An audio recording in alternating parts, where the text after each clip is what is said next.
नमस्कार दोस्तों, स्वागत है आपका एक बार फिर से आपके अपने YouTube चैनल जॉब लक पर। दोस्तों आज के इस वीडियो हम बात करेंगे आरटी एडमिशन 2021 के बारे में। जी दोस्तों, आरटी एडमिशन 2021 को लेकर एक नया नोटिफिकेशन आ चुका है, जिसके अंतर्गत साफ और स्पष्ट दिया गया है कि आरटी एडमिशन 2021-22 सेशन के जो एडमिशन फॉर्म है यानी ऑनलाइन फॉर्म आप 11 अक्टूबर 2021 यानी परसों से भर पाएंगे। तो आज की इस वीडियो में हम बात करेंगे कि आपके चाइल्ड यानी बच्चे की उम्र क्या होनी चाहिए इसमें एडमिशन के लिए, साथ ही आरटी में एडमिशन के लिए आपको क्या क्या महत्वपूर्ण दस्तावेज की आवश्यकता होगी और उसी के साथ आरटी के तहत प्रवेश की संपूर्ण प्रक्रिया किस प्रकार से रहती है, यानी संपूर्ण जानकारी आज की इस एकमात्र वीडियो में आपको दी जाएगी। चलिए फ्रेंड्स, स्टार्ट करते हैं आज की इस वीडियो को। वीडियो में आगे बढ़ने से पहले आपसे एक छोटी सी रिक्वेस्ट की, यदि आप चैनल पर नए हैं तो चैनल को सब्सक्राइब करना ना भूलें और पास में स्थित बेल आइकन को ज़रूर से प्रेस करें, जिससे आरटी एडमिशन 2021-22 से जुड़ी जॉब लक की प्रत्येक वीडियो का नोटिफिकेशन समय रहते आपको मिल सके। फ्रेंड्स, बात करते हैं आरटी एडमिशन 2021-22 के बारे में। उससे पहले बात करेंगे आरटीई एडमिशन होता क्या है। तो फ्रेंड्स, मैं आपको बताना चाहूँगा कि आरटी का फुल फॉर्म होता है आपके राइट टू एजुकेशन यानी निःशुल्क और अनिवार्य बाल शिक्षा का अधिकार अधिनियम। इस अधिनियम को 1 अप्रैल 2010 से लागू किया गया था और इस अधिनियम के तहत ये प्रावधान किए गए कि जो भी प्राइवेट स्कूल्स हैं उनकी 25% सीटों पर दुविधा, दुर्बल वर्ग तथा असुविधाग्रस्त समूह के बालक बालिकाओं को प्रवेश दिया जाएगा तथा इन बालक बालिकाओं को कक्षा 8 तक की निःशुल्क शिक्षा उपलब्ध करवाई जाएगी। यानी आपके एरिया में जितने भी प्राइवेट स्कूल्स हैं उनकी 25% सीटों पर आपके बच्चे को फ्री में शिक्षा दी जाएगी और ये शिक्षा आपके 8वीं तक की दी जाएगी। चलिए दोस्तों, इसी को हम थोड़े अच्छे से समझने का प्रयास करते हैं कि आरटी आखिर होता क्या है। तो फ्रेंड्स, यहाँ पे मैं आपको बता दूं कि आपके आसपास के जो भी स्कूल्स हैं उसमें कक्षा 1 में जो प्रवेश होते हैं, मान लीजिए कोई स्कूल है उसमें 20 बच्चे कक्षा 1 में प्रवेश लेते हैं, तो आरटी के तहत इस स्कूल में 25% यानी 20 का 25% हो गया 5, यानी 5 बच्चे निःशुल्क पढ़ते हैं। इसी प्रकार से किसी स्कूल में अगर 16 बच्चे एडमिशन लेते हैं कक्षा 1 में, तो ऐसी स्थिति में 4 बच्चे निःशुल्क पढ़ते हैं। और अगर किसी स्कूल में 24 बच्चे कक्षा 1 में एडमिशन लेते हैं इस सत्र 2021-22 में, तो ऐसी स्थिति में उस स्कूल में कुल 6 बच्चे निःशुल्क पढ़ते हैं। इसी प्रकार से अगर 40 बच्चे किसी स्कूल में एडमिशन लेते हैं तो उस स्कूल में 10 बच्चे निःशुल्क पढ़ेंगे। और उसी प्रकार से अगर किसी स्कूल में 100 बच्चे एडमिशन लेते हैं कक्षा 1 में, तो ऐसी स्थिति में उस स्कूल में 25 बच्चे निःशुल्क रूप से पढ़ेंगे। यही होता है आपके आरटी में प्रवेश का जो है एजेंडा, यानी आरटीई इसी पर काम करता है। दोस्तों, बात करते हैं कि बच्चे की उम्र क्या होनी चाहिए आरटी में एडमिशन लेने के लिए। तो फ्रेंड्स, मैं आपको बता दूं कि अगर आप अपने बच्चे का एडमिशन निजी स्कूल की इन 25% सीटों पर करवाना चाहते हैं और अपने बच्चे को कक्षा 8 तक की शिक्षा निःशुल्क दिलवाना चाहते हैं, तो ऐसी स्थिति में आपको ध्यान रखना है कि आपके बच्चे का जो एडमिशन होगा वो फर्स्ट क्लास यानी पहली कक्षा में होगा। यहाँ पर आपके बच्चे की जो उम्र है वो कम से कम 5 वर्ष होनी चाहिए और अधिक से अधिक 7 वर्ष होनी चाहिए।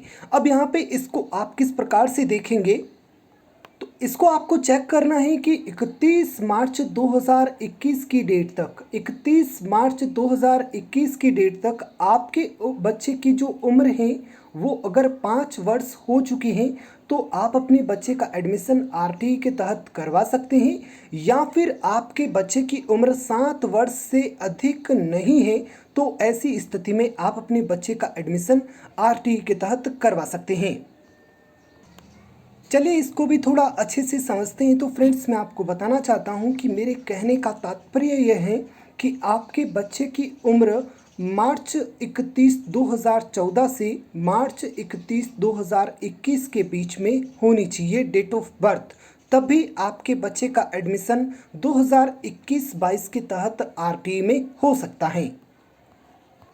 फिर से मैं आपको बता दूं, आपके बच्चे की डेट ऑफ बर्थ 31 मार्च 2014 से 31 मार्च 2021 इसके बीच की होनी चाहिए।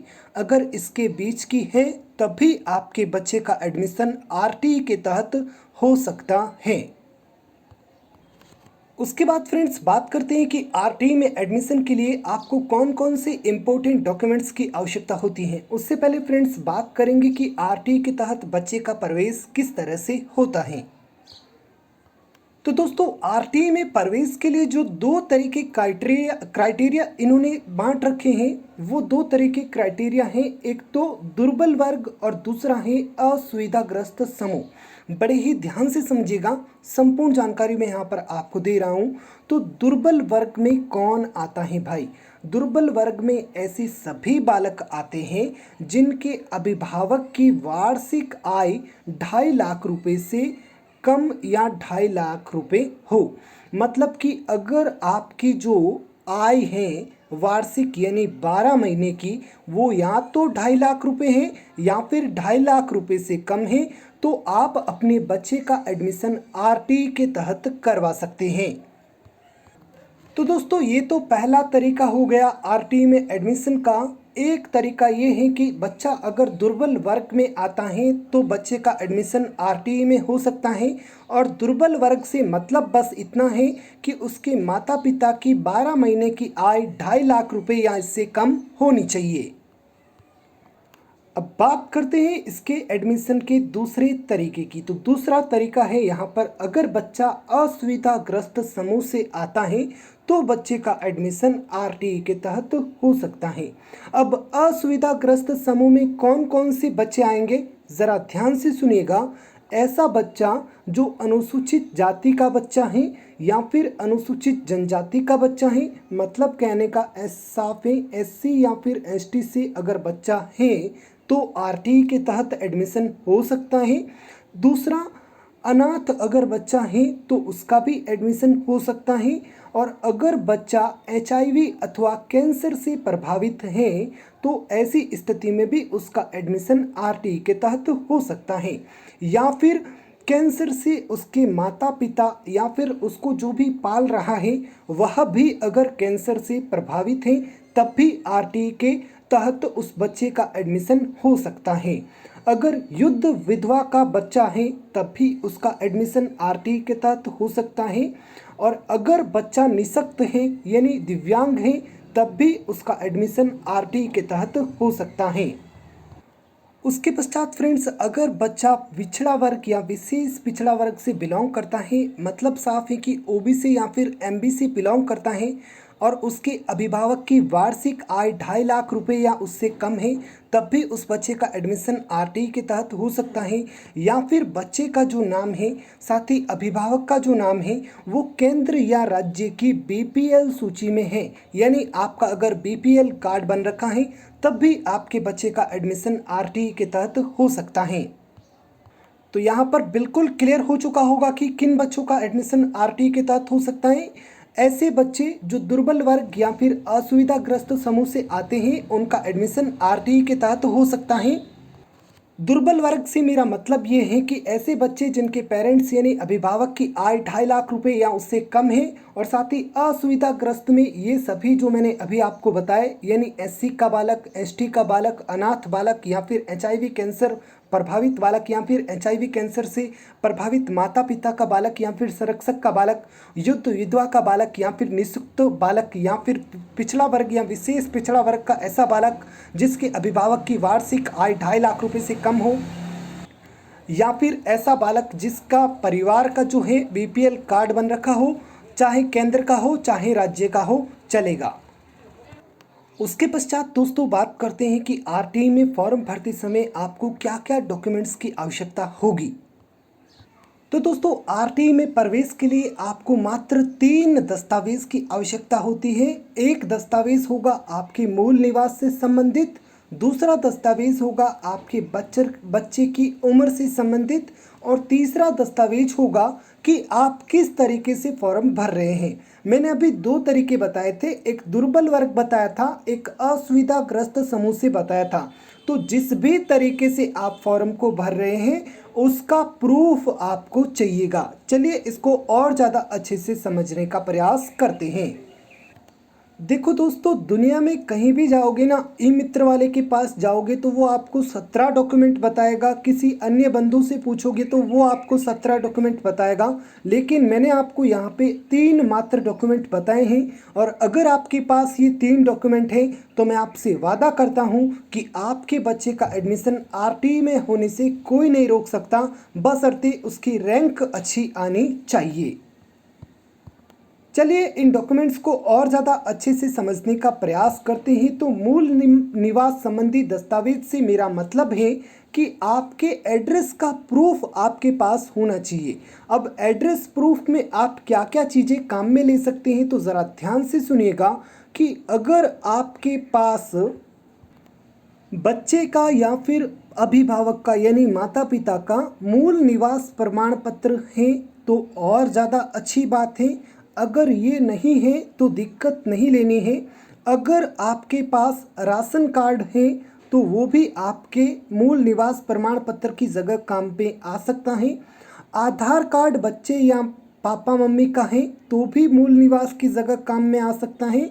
मतदाता पहचान पत्र है, ये भी काम आ सकता है। ड्राइविंग लाइसेंस है, ये भी काम आ सकता है। और अगर बिजली का 6 माह से अधिक पुराना बिल नहीं होना चाहिए, ये है तब भी काम में आ जाएगा। और 6 माह तक का पानी का बिल है वो भी काम में आ जाएगा। तो इन सभी में से कोई भी एक चीज़ है तो आपका मूल निवास प्रमाण पत्र वही होगा और आप उसको एक बार दे देना, आपके बच्चे का एडमिशन हो जाएगा। मैं फिर से बता दूं, मूल निवास में आप क्या क्या काम में ले सकते हैं। एक तो मूल निवास बन रखा है बच्चे या माता पिता का, दोनों का ज़रूरी नहीं है, किसी भी एक का होगा तो चलेगा। साथ ही राशन कार्ड, आधार कार्ड, मतदाता पहचान पत्र, ड्राइविंग लाइसेंस, बिजली का 6 माह से अधिक पुराना बिल नहीं, पानी का 6 माह से अधिक पुराना बिल नहीं, इनमें से कोई भी एक डॉक्यूमेंट है तो आप मूल निवास की जगह काम में ले सकते हैं।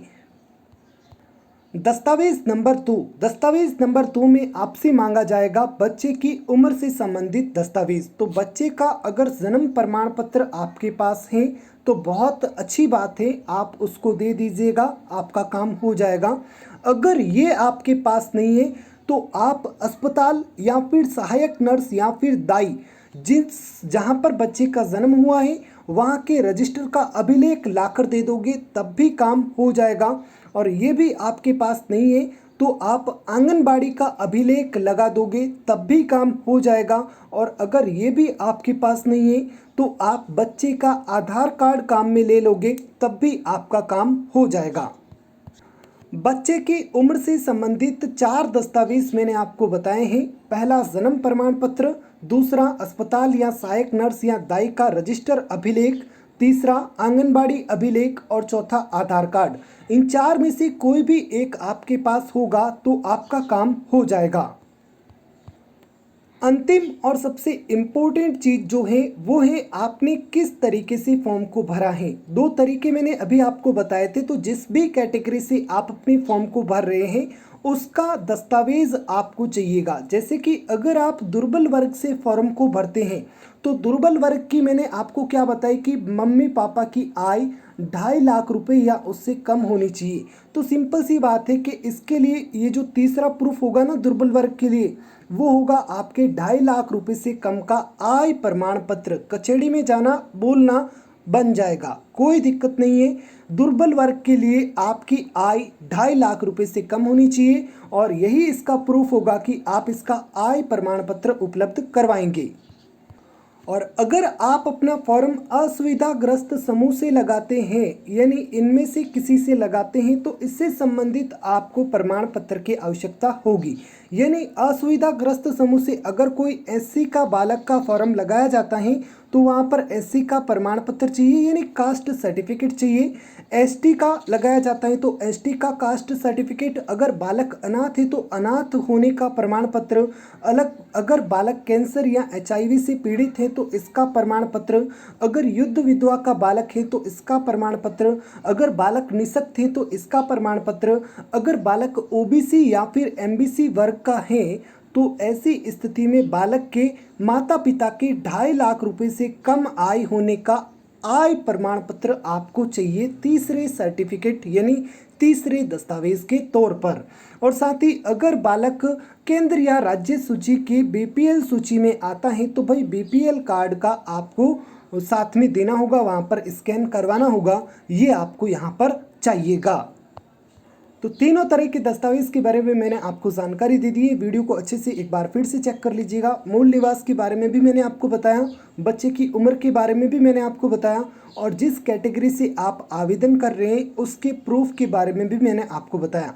ध्यान रखें, मैंने जो भी दस्तावेज आपको बताए वे आपको सभी के सभी नहीं चाहिए, उनमें से कोई एक आपके पास होना चाहिए। एक ये, एक ये, एक ये, यानी 3 मात्र दस्तावेज में आपका काम हो जाएगा। फिर भी दिक्कत होती है तो पूछ लेना, मैं रिप्लाई या फिर वीडियो के माध्यम से आपके सवाल का जवाब दूंगा।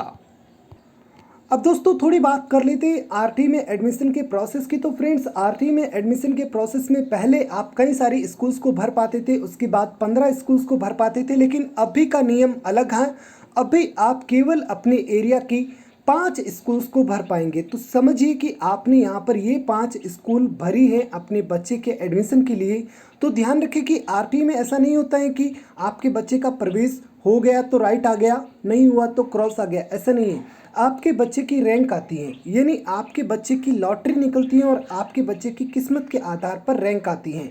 मान लीजिए जो पहला स्कूल आपने भरा उसमें आपके बच्चे की रैंक 3री आई, दूसरा जो स्कूल आपने भरा उसमें आपके बच्चे की रैंक 500वीं आई, तीसरा स्कूल आपने जो भरा उसमें आपके बच्चे की रैंक 40वीं आई, और चौथे स्कूल में आपके बच्चे की रैंक 150वीं आई, और 5वें स्कूल में आपके बच्चे की रैंक 300वीं आई।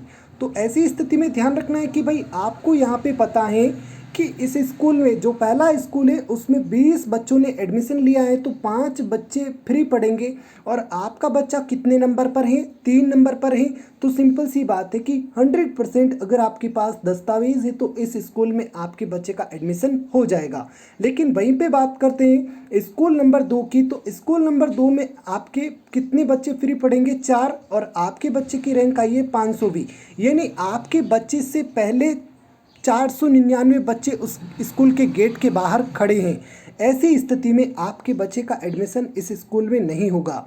वहीं पे यहाँ पे देखें तो 6 बच्चों को फ्री पढ़ाएगा, आपका बच्चा 40वें नंबर पर खड़ा है तो इसमें भी आपके बच्चे का एडमिशन नहीं होगा।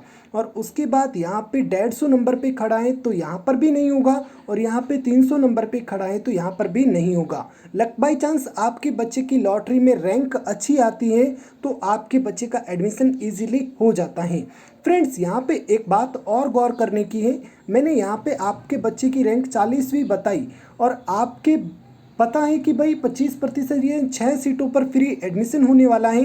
तो यहाँ पे ध्यान रखें कि ज़रूरी नहीं है 1 से 39 तक जो बच्चे खड़े हैं अगर उनके माता पिता के पास उचित दस्तावेज नहीं है तो आपके बच्चे का एडमिशन इस स्कूल 3 में भी हो सकता है, चाहे वो 6 को फ्री पढ़ा रहा हो, लेकिन इनके पास डॉक्यूमेंट ही नहीं है तो आपका बच्चा और आगे खिसक जाएगा और आपके बच्चे का एडमिशन बड़े आसान तरीके से इस तीसरे स्कूल में हो जाएगा।